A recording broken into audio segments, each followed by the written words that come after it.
guys, out for a little exploration here. Wanted to show you some of the things you find around the farm.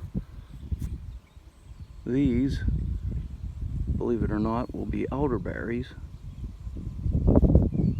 Do a little search on that and the history of them and what they can be used for health-wise. And then there's black raspberries. A lot of people haven't heard of these. They've heard of red raspberries, which you see in the store, but